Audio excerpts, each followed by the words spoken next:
الحمدللہ رب العالمین والصلاة والسلام علی سید المرسلین اما بعد فاعوذ باللہ من الشیطان الرجیم بسم اللہ الرحمن الرحیم الصلاة والسلام علیک یا رسول اللہ وعلی آلک و اصحابک یا حبیب اللہ الصلاة والسلام علیک یا نبی اللہ وعلی آلک و اصحابک یا نور اللہ۔ فیضان قرآن کے سلسلے میں حاضر ہیں اور آج سورہ طلاق کی ابتدا سے قرآن پاک کا درس سنیں گے۔ یہ سورہ مبارکہ مدینہ منورہ میں نازل ہوئی، اس میں 2 رکوع اور 12 آیتیں ہیں۔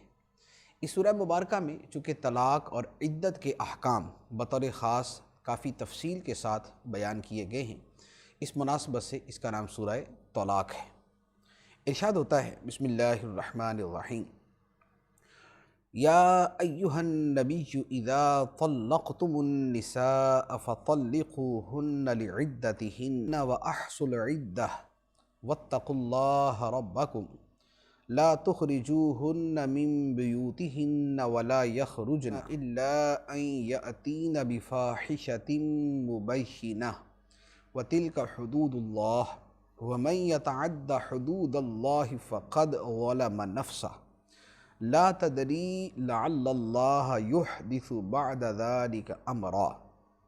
اے نبی، امت سے فرما دیں کہ جب تم لوگ عورتوں کو طلاق دو تو ان کی عدت کے وقت پر انہیں طلاق دو اور عدت کو شمار کرتے رہو اور اللہ سے ڈرو جو تمہارا رب ہے۔ اے لوگو، تم عورتوں کو ان کے گھروں سے نہ نکالو اور نہ وہ عورتیں خود نکلیں مگر یہ کہ کسی سری برائی کا ارتکاب کریں، اور یہ اللہ کی حدیں ہیں، اور جو اللہ کی حدوں سے آگے بڑھا تو بے شک اس نے اپنی جان پر ظلم کیا۔ تم نہیں جانتے شاید اللہ اس کے بعد کوئی نیا معاملہ پیدا فرما دے۔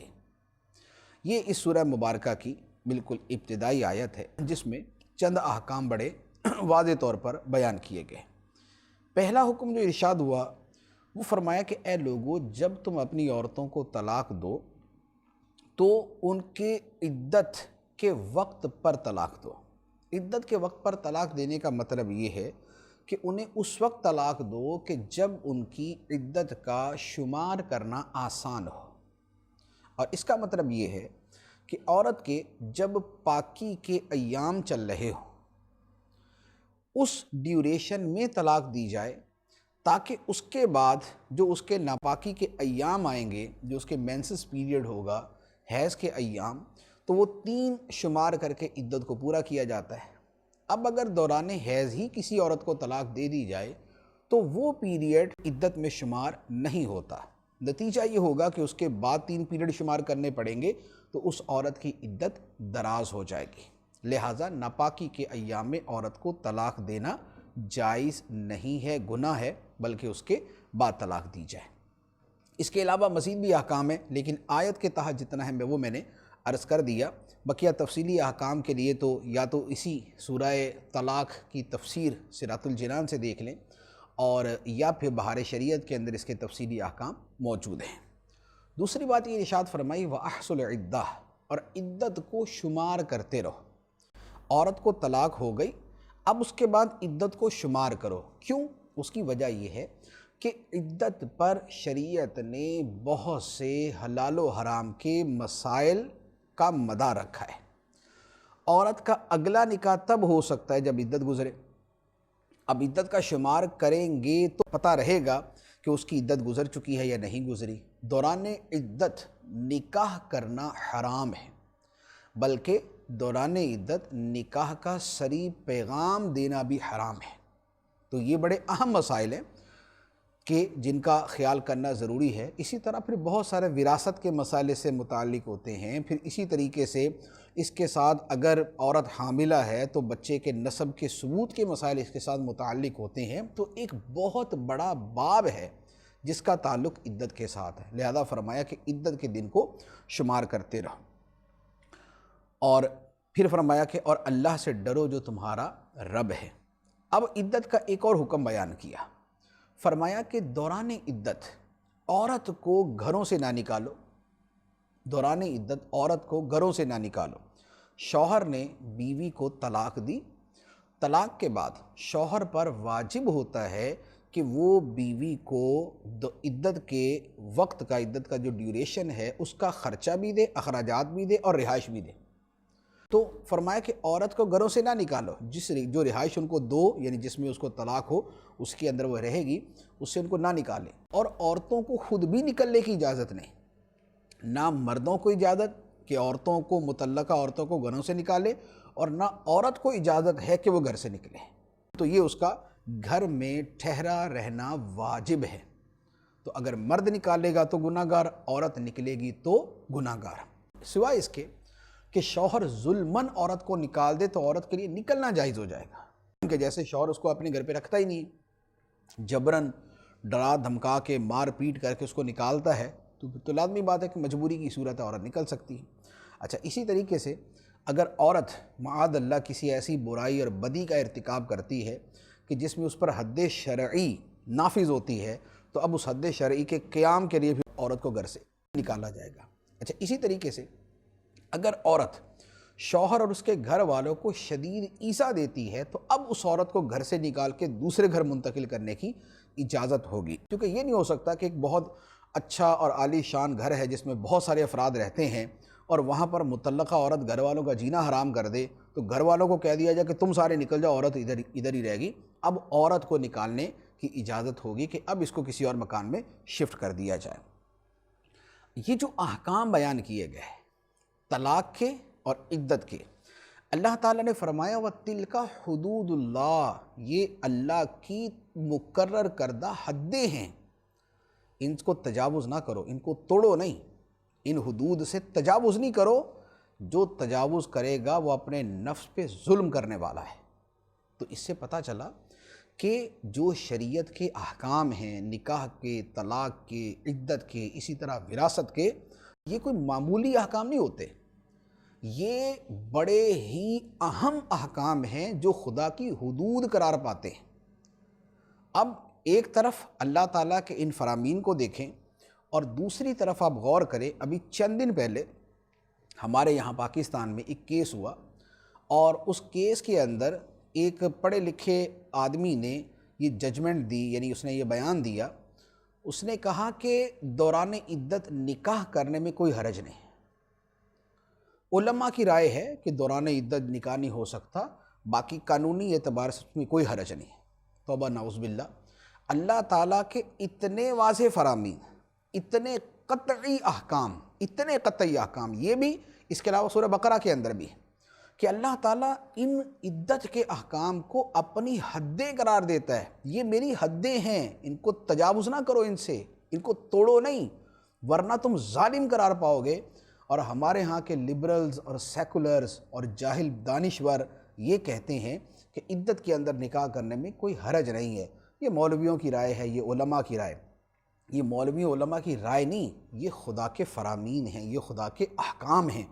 خدا کے احکام کا ایسا صریح انکار اور ان کا ایسا تمسخر کرنے والے کیا مسلمان ہیں یا نہیں، یہ آپ قرآن پاک کی آیات کی روشنی میں خود ہی دیکھ لیجئے۔ آگے ارشاد ہوتا ہے فَإِذَا بَلَغْنَ أَجَلَهُنَّ فَأَمْسِكُوهُنَّ بِمَعْرُوفٍ أَوْ فَارِقُوهُنَّ بِمَعْرُوفٍ وَأَشْهِدُوا ذَوَيْ عَدْلٍ مِّنكُمْ وَأَقِيمُوا الشَّهَادَةَ لِلَّهِ ذَلِكُمْ يُوعَظُ بِهِ مَنْ كَانَ يُؤْمِنُ بِاللَّهِ وَالْيَوْمِ الْآخِرِ وَمَنْ يَتَّقِ اللَّهَ يَجْعَلْ لَهُ مَخْرَجًا۔ تو جب عورتیں اپنی مدت تک پہنچنے کو ہوں تو انہیں بھلائی کے ساتھ روک لو یا انہیں بھلائی کے ساتھ جدا کر دو، اور اپنوں میں سے 2 عادل گواہ بنا لو اور اللہ کے لیے گواہی قائم کرو۔ یہ ہے جس سے اس شخص کو نصیحت کی جاتی ہے جو اللہ اور آخرت کے دن پر ایمان رکھتا ہے، اور جو اللہ سے ڈرے اللہ اس کے لیے نکلنے کا راستہ بنا دے گا۔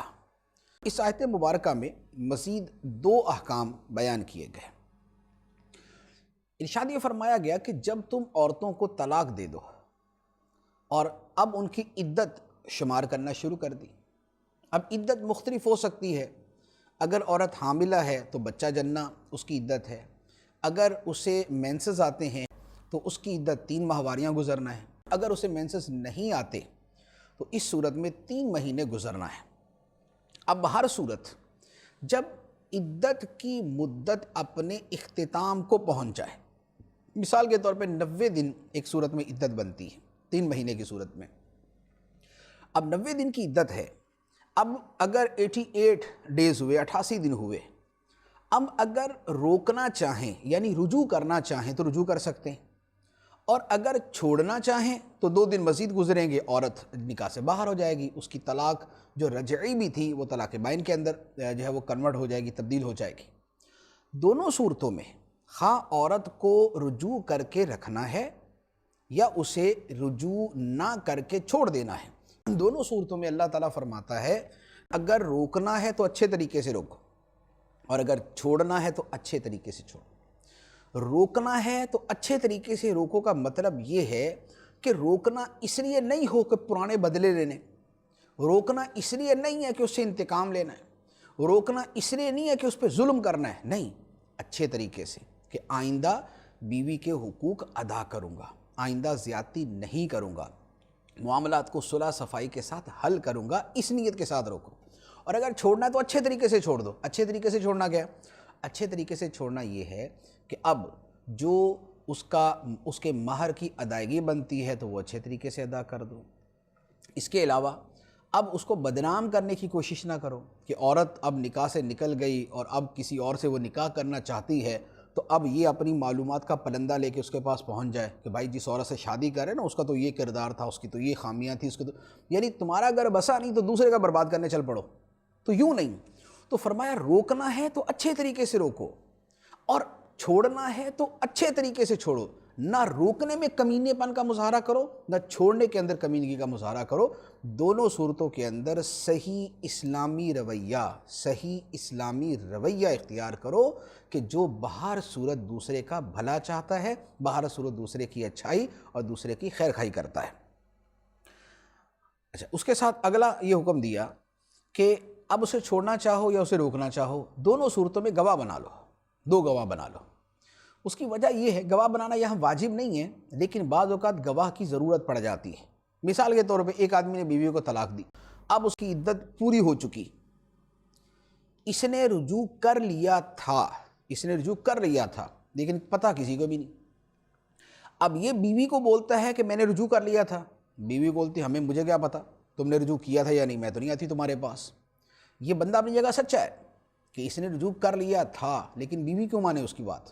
بیوی تو تبھی مانے گی نا، یا تو اس کو عدت کے دوران کہہ دیا ہوتا کہ میں نے رجوع کر لیا، اور یا اس نے گواہ بنائے ہوتے. اب وہ گواہ کے گواہی دے دیتے کہ ہاں بھی اس نے ہمارے سامنے رجوع کر لیا تھا. تو جب اس نے نہ اطلاع دی نہ گواہ بنائے تو نتیجہ یہ نکلے گا کہ بیوی کے لیے اس کے پاس آنا جائز نہیں ہوگا. تو آپ دیکھیں گواہ نہ بنانے کا نقصان کیا ہوگا. اچھا، اسی طریقے سے یہ بھی ہو سکتا ہے کہ بیوی کی تو اطلاع دے دی کہ میں نے تم سے رجوع کر لیا، بتایا کسی کو نہیں. لوگوں کو طلاق کا تو پتہ ہے کہ طلاق دے دی تھی، لیکن رجوع کرنے کا نہیں پتہ کیونکہ گواہ نہیں بنائے تھے. تو لوگ یہی بولیں گے کہ بھائی پہلے طلاق دی تھی اور عدت گزار کے دوبارہ اس کو رکھ لیا، یہ حرام کاری کر رہا ہے. تو یوں اگر گواہ بنا لیے جائیں تو بعد میں اس طرح کی آزمائشوں سے آدمی بچ جاتا ہے. تو فرمایا کہ اپنوں میں سے 2 افراد کو گواہ بنا لو. اسی طرح چھوڑنا ہو تب بھی 2 گواہ بنا لو، اس کے بھی اپنے وقت پر اور اپنی ضرورت کے مقام پر اس کے بھی فوائد سامنے آ سکتے ہیں.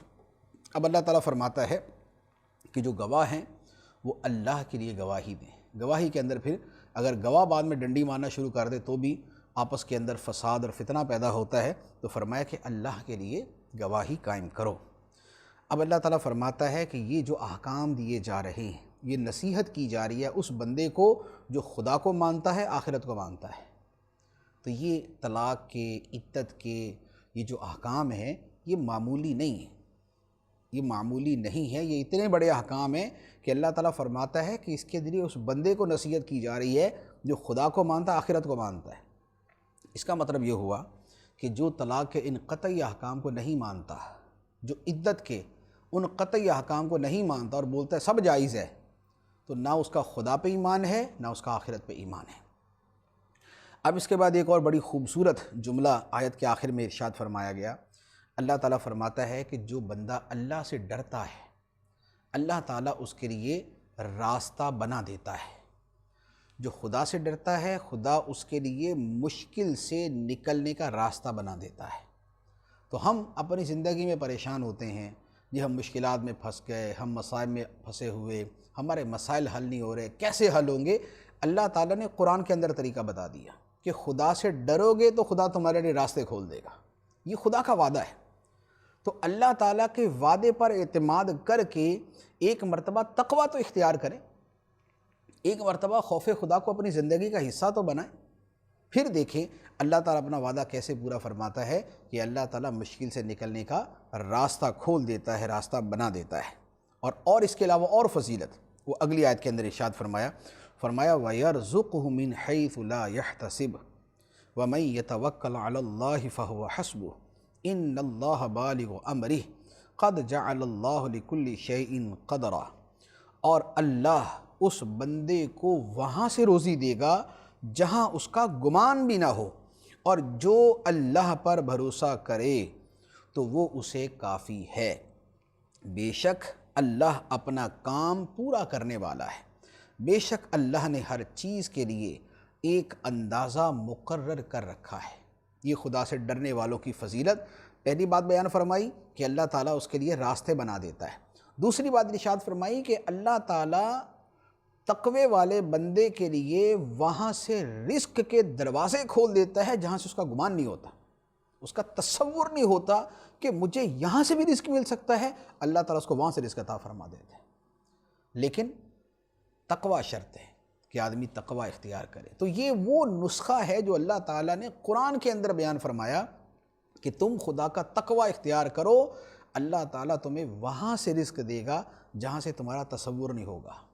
اب یہ جو رشوت لینے والا، یہ جو سود کھانے والا، یہ جو ڈکیتیاں کرنے والا، چوریاں کرنے والا، یہ پلاٹوں پہ قبضے کرنے والے، یہ جو دوسرے کے بینک بیلنس میں ہیر پھیر کرنے والے، یہ جو سائبر کرائم کے ذریعے دوسروں کے پیسے کھانے والے، یہ سمجھتے ہیں کہ رزق ادھر سے ملے گا۔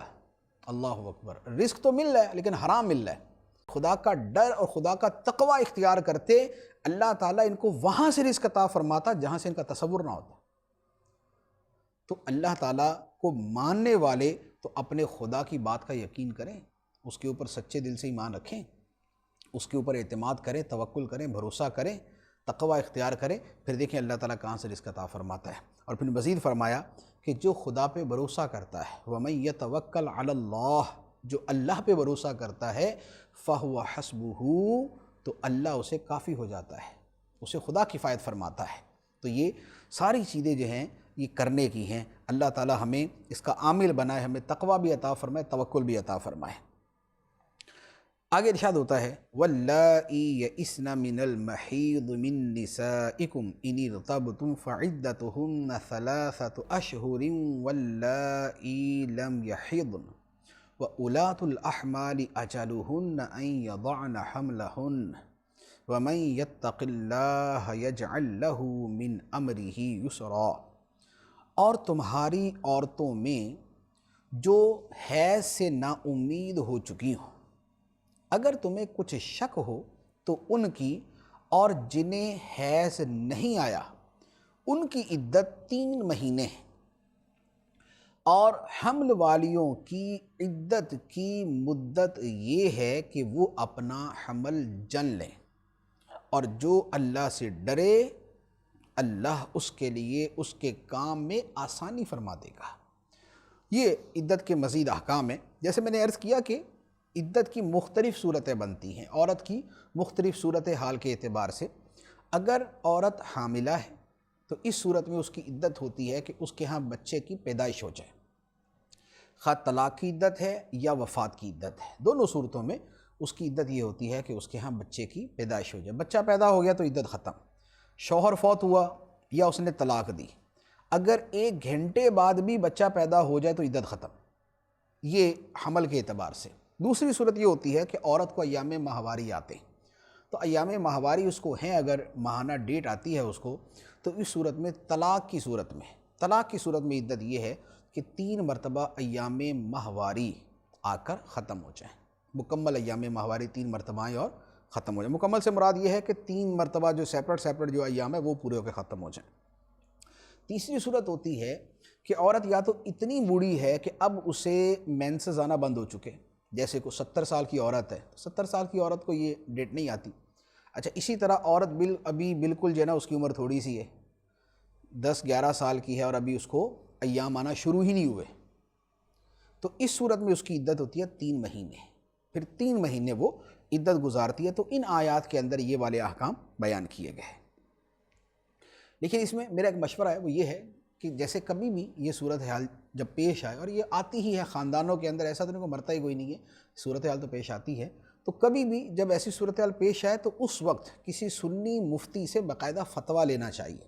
وجہ یہ ہے کہ اپنے طور پہ احکام کو ہم جو ہے وہ عمل کرنے جائیں گے تو بعض اوقات اہم قیود، اہم شرائط چھوٹ جاتی ہیں اور شرعی مسئلے پر غلط عمل ہو جاتا ہے، تو اس وقت اپنی صورتحال بتا کر کسی سنی مستند مفتی سے فتویٰ لے کر عمل کرنا چاہیے۔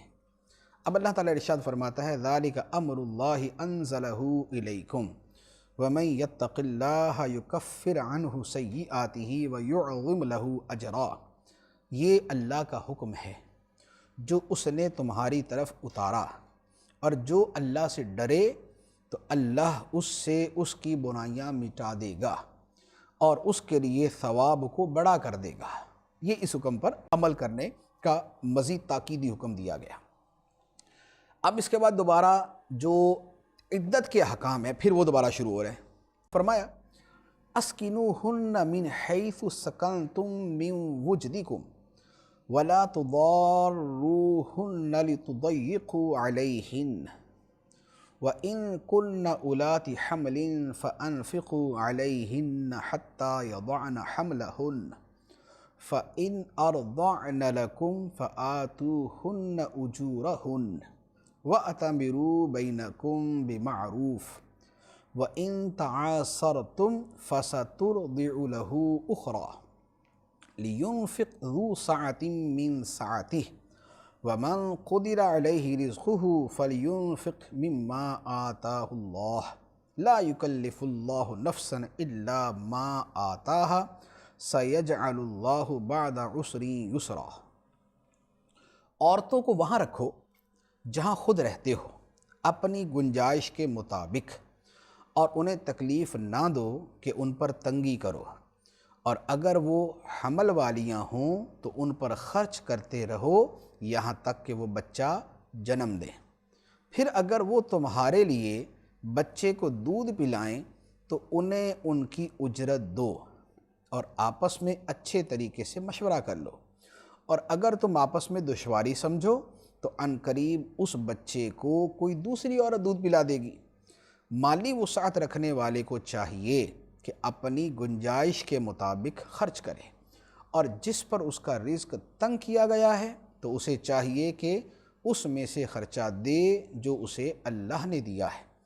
اللہ کسی جان پر بوجھ نہیں رکھتا مگر اسی قابل جتنا اسے دیا ہے، جلد ہی اللہ دشواری کے بعد آسانی فرما دے گا۔ یہ احکام ہیں۔ ویسے تو ترجمے کو اگر غور سے بار بار سنا جائے تو احکام سمجھ آ جائیں گے، میں تھوڑی سی وضاحت کر دیتا ہوں، لیکن دوبارہ وہی عرض کروں گا کہ ان احکام پہ عمل کرتے ہوئے آپ کو اگر آپ فتویٰ لے کر ہی عمل کریں تو بہتر ہے، تاکہ پوری توضیح اور تشریح کے ساتھ مسئلے کا پتہ چل جائے۔ جو مسائل اس میں بیان ہوئے اس میں عدت کا ایک مسئلہ یہ بیان ہوا کہ عورت کو دوران عدت وہیں رکھا جائے جہاں تم رہتے ہو۔ ہمارے ہاں اس حکم پہ عمل ہوتا نہیں ہے۔ ہمارے ہاں جب عورت کو طلاق دے دی جائے تو سوال ہی پیدا نہیں ہوتا کہ اس عورت کو شوہر اپنے گھر رہنے دے، وہ پہلے اس کو گھر سے نکالتا پھر طلاق دیتا ہے، یا طلاق دیتا ہے اور ساتھ ہی کہتا ہے نکلو۔ یہ حرام ہے۔ یہ حرام ہے کہ عورت کو طلاق دے کر گھر سے نکال دیا جائے۔ شرعی اعتبار سے فرض ہے کہ عورت کو طلاق اگر دی ہے تو اسے رہائش دے، اور وہی رہائش دے جہاں یہ رہتا ہے، خواہ اس گھر سے خود نکل جائے لیکن اس کو رہائش دے، اور یا پھر اگر اس کو رکھنا ہے تو پھر پردے کا پورا اہتمام کر کے اس عورت کو گھر پہ رکھا جائے۔ اس کو اسی گھر میں رکھنا ہوتا ہے جس گھر میں وہ طلاق سے پہلے شوہر کے ساتھ رہتی تھی۔ تو یہ احکام بس اللہ ہی جانے کہاں اس پہ عمل ہوتا ہے، ورنہ یہ حکم تو یوں کہہ لے کہ بالکل فراموش کر دیا گیا، بالکل فراموش کر دیا گیا۔ تو یہ ایک حکم۔ دوسری بات ارشاد فرمائی کہ ان مطلقہ بیویوں کو ضرر نہ دو، ان کو جو ہے نقصان نہ پہنچاؤ، ان کو تکلیف نہ دو کہ ان پہ تنگی کرو، خرچہ نہیں دیا، ان کو جو ہے وہ رہنے کے اندر مشکلات ان کے لیے کھڑی کر دیں، یہ رویہ نہ اختیار کرو۔ اور ہوتا عام طور پہ یہی ہے کہ جس کو طلاق دی ہے تو اب تو اس کو تنگ کرنا جو ہے ایک زندگی کا مشغلہ بن جاتا ہے، بلکہ بعض تو ایسے بدبخت ہوتے ہیں کہ وہ معاملہ یہاں تک پہنچ جاتا ہے جان سے ہی مار دیتے ہیں۔ جیسے ملتا ہے نا جی، وہ اس کے سابقہ شوہر نے اس کو گولی مار دی، اخباروں میں خبر یہ آتی ہیں اس کے سابقہ شوہر نے اس کو گولی مار دی، لا حول ولا قوت الا باللہ۔ یعنی اس قدر گھٹیا پن اور اس طرح کا نیچ ذہن ہوتا ہے، اور اس انداز کے اندر قرآن حدیث کے حکام کو پس پشت ڈالا جاتا ہے۔ اللہ تعالیٰ واضح طور پہ فرماتا ہے کہ عورتوں کو ضرر نہ دو، ان کو تنگ نہ کرو، ان کے اوپر تنگی نہ پیدا کرو۔ اب اس کے بعد ان کی جو خرچے کے احکام ہیں، اخراجات کے احکام ہیں، نفقہ جیسے کہتے ہیں، اس کے بارے میں فرمایا کہ اگر عورتیں حاملہ ہوں، مطلقہ عورت اگر حاملہ ہے تو اس کے بچے کو جنم دینے تک اس کے اخراجات پورے کرو، یہ ایک حکم ہو گیا۔ اور اگلا حکم یہ ہے کہ اگر وہ مطلقہ عورت تمہارے بچے کو دودھ پلائے، جب بچہ پیدا ہو گیا، اب عورت اگر اسے دودھ پلاتی ہے اور وہ یہ کہتی ہے کہ بچے کو دودھ پلانے کی اجرت مجھے دو، جیسے ماہانہ 10,000 روپے مجھے دو، تو شوہر پہ لازم ہوگا کہ اسے اجرت دے۔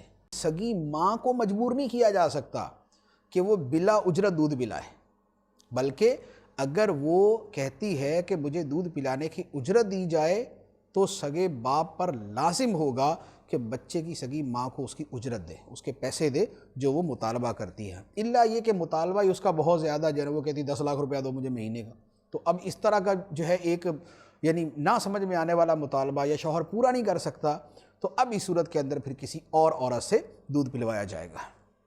تو فرمایا کہ آپس میں اچھی طرح مشورہ کر لو، اور اگر تمہیں تنگی ہو کہ عورت جو سگی ماں ہے وہ دودھ پلانا نہیں چاہتی یا وہ پیسے بہت زیادہ مانگتی ہے، تو اب اس صورت میں پھر دوسری عورت کو اجازت ہوگی کہ اس سے دودھ پلوا لیا جائے اور اس کو اجرت ادا کر دی جائے۔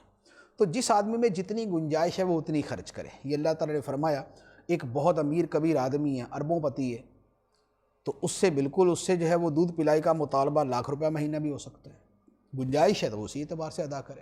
ایک آدمی تنگ دست ہے، اپنی تنخواہ بیچارے کی 15,000 روپے ہے، تو اس سے اس کے اعتبار سے مطالبہ کیا جائے گا۔ تو فرمایا جو وسعت والا ہے، پیسے والا ہے، وہ اس کے اعتبار سے خرچ کرے، جو تنگ دست ہے وہ اس کے اعتبار سے خرچ کرے۔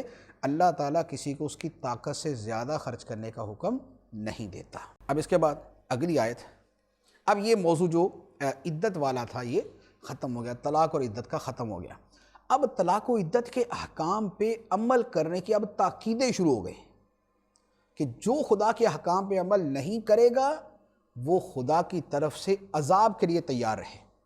اب آگے ارشاد ہوتا ہے، فرمایا وَكَأَيٍّ مِّن قَرْيَةٍ عَتَتْ عَنْ أَمْرِ رَبِّهَا وَرُسُلِهِ فَحَاسَبْنَاهَا حِسَابًا شَدِيدًا وَعَذَّبْنَاهَا عَذَابًا نُكْرًا فَذَاقَتْ وَبَالَ أَمْرِهَا وَكَانَ عَاقِبَةُ أَمْرِهَا خُسْرًا۔ اور کتنے ہی شہر تھے جنہوں نے اپنے رب کے اور اس کے رسولوں کے حکم سے سرکشی کی، تو ہم نے ان سے سخت حساب لیا اور انہیں برا عذاب دیا، تو انہوں نے اپنے کام کا وبال چکھا اور ان کے کام کا انجام خسارہ ہوا۔ یہ اللہ تعالیٰ نے پہلے لوگوں کی نافرمانیاں اور ان نافرمانیوں پر عذاب الہی کا شکار ہونا بیان کیا۔ اور کیوں بیان کیا؟ تاکہ اے مسلمانوں تم ڈرو، پچھلوں نے اللہ کے رسول کے احکام کی نافرمانی کی تو عذاب آیا اور خدا کے عذاب کا مزہ چکھا، تم نہ ایسا کرنا، تم خدا کے احکام پہ عمل کرنا۔ اب اس کے بعد ارشاد ہوتا ہے، اور اسی بات کے تسلسل میں ارشاد ہوتا ہے، اعد اللہ لہم عذابا شدیدا فاتقوا اللہ یا اولی الالباب الذین آمنوا قد انزل اللہ الیکم ذکرہ رسولا یتلو علیکم آیات اللہ مبینات لیخرج الذین آمنوا وعملوا الصالحات من الظلمات الی النور ومن یؤمن باللہ ویعمل صالحا یدخلہ جنات تجری من تحتها الانہار خالدین فیہا ابدا قد احسن اللہ لہ رزقا۔ اللہ نے ان کے لیے سخت عذاب تیار کر رکھا ہے جو رسولوں کے نافرمان تھے، فرمایا اللہ نے ان کے لیے سخت عذاب تیار کر رکھا ہے۔ تو اللہ سے ڈرو اے عقل والو جو ایمان لائے ہو، بے شک اللہ نے تمہاری طرف نصیحت اتاری، نیز رسول بھیجا جو تم پر اللہ کی روشن آیتیں پڑھتا ہے تاکہ وہ ان لوگوں کو اندھیروں سے نور کی طرف لے جائے جو ایمان لائے اور جنہوں نے اچھے کام کیے، اور جو اللہ پر ایمان لائے اور اچھا کام کرے تو اللہ اسے ان باغوں میں داخل فرمائے گا جن کے نیچے نہریں جاری ہیں، ان میں ہمیشہ ہمیشہ رہیں گے، بے شک اللہ نے اس کے لیے اچھی روزی رکھی۔ یہ اللہ تعالیٰ نے وضاحت و صراحت کے ساتھ فرما دیا کہ سابقہ لوگ تو عذاب کا شکار ہوئے اور ان کے لیے آگے جہنم کا شدید عذاب موجود ہے۔ تو اے عقل والو، کون؟ جو ایمان والے ہیں، تو فرمایا کہ اے ایمان والو، اللہ نے تمہاری طرف نصیحت اتاری، یہ قرآن اتارا اور اس کے ساتھ رسول بھیجا، تو تمہاری طرف قرآن بھی اترا، رسول بھی تشریف لایا، جو رسول تمہارے سامنے اللہ کی روشن آیتیں پڑھتا ہے۔ کیوں پڑھتا ہے؟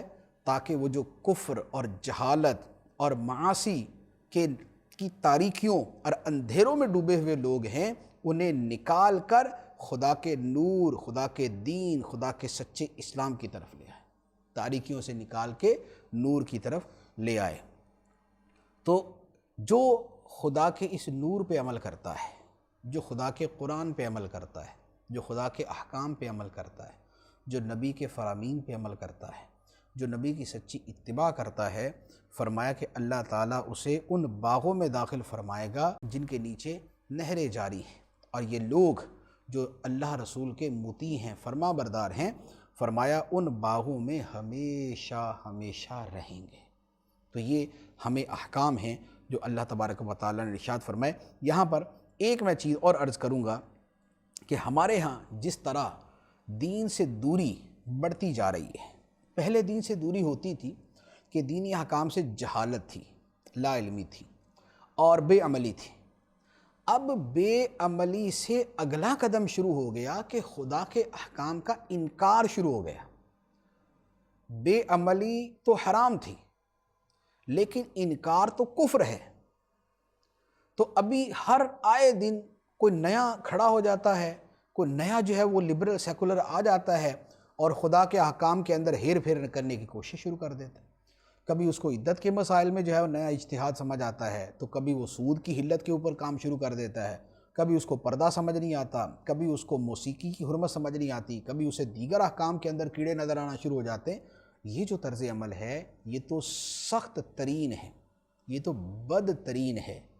تو جو اس طرح کے کلام کرنے والے، خواہ لکھنے والے، بولنے والے، ہمارے ایمان کی بچت اسی کے اندر ہے کہ ایسے لوگوں کی شکل بھی نہ دیکھیں، ایسے لوگوں کی نہ بات سنیں، نہ تحریر پڑھیں، نہ ان کے پاس بیٹھیں، ورنہ وہ تو اپنا ایمان جو ہے وہ داؤ پہ لگا کے بیٹھے ہوئے دوسروں کا ایمان بھی تباہ کر دیں گے۔ تو یہ جو خدا کے قطعی واضح احکام ہیں، ان کے اندر اس طرح کے لوگوں کو سنے ہی نہیں کہ جو آپ کو اللہ رسول کے احکام کے سری انکار کی طرف لے جانے والے ہیں۔ اب اس کے بعد آگے ارشاد ہوتا ہے، اللہ الذی خلق سبع سماوات ومن الارض مثلہن یتنزل الامر بینہن لتعلموا ان اللہ علی کل شیء قدیر وان اللہ قد احاط بکل شیء علما۔ اللہ وہی ہے جس نے 7 آسمان بنائے اور انہی کے برابر زمینیں، حکم ان کے درمیان اترتا ہے تاکہ تم جان لو کہ اللہ ہر شے پر خوب قادر ہے، اور یہ کہ اللہ کا علم ہر چیز کو گھیرے ہوئے ہے۔ یہاں اللہ تعالیٰ نے ایک حقیقت کو بیان فرمایا اللہ تعالیٰ نے 7 آسمان بنائے اور ان کے برابر زمینیں. ان کے برابر زمینوں کا مطلب یہ ہوا کہ آسمان 7 ہیں تو زمینیں بھی 7 ہیں. اب یہ کہاں ہیں زمینیں؟ تو اس کا جواب یہ ہے کہ دیکھیں جو اللہ تعالیٰ نے فرما دیا وہ تو حق ہے، سچ ہے، درست ہے، حقیقت ہے، اس سے انکار کی تو کوئی صورت ہی نہیں، اس کے غلط ہونے کا کوئی امکان ہی نہیں. اب یہ ہے کہ ہمیں اس کے بارے میں معلوم نہیں ہے تو یہ ہمارے علم کی کمی ہو سکتی ہے. اگر ہمیں معلوم نہیں ہے تو یہ ہماری معلومات کی کمی ہو سکتی ہے، لیکن جو خدا نے فرمایا وہ سچ ہے کہ 7 آسمان ہیں، 7 زمینیں. ان کی حقیقت اللہ تبارک و تعالیٰ بہتر جانتا ہے. ہمارا ہر اس بات پر ایمان ہے جو اللہ تعالیٰ نے بیان فرمائی. تو فرمایا آسمان و زمین کے درمیان حکم نازل ہوتا ہے، اور یہ سب کچھ اس لیے ہے تاکہ تم جان لو کہ اللہ ہر شے پر خوب قادر ہے، اور یہ کہ اللہ کا علم ہر چیز کو گھیرے ہوئے ہے. اللہ تبارک و تعالی ہمیں قرآن کا فہم عطا فرمائے، اس کے احکام پہ عمل کرنے کی توفیق عطا فرمائے. آمین بجاہ النبی الامین صلی اللہ علیہ وسلم.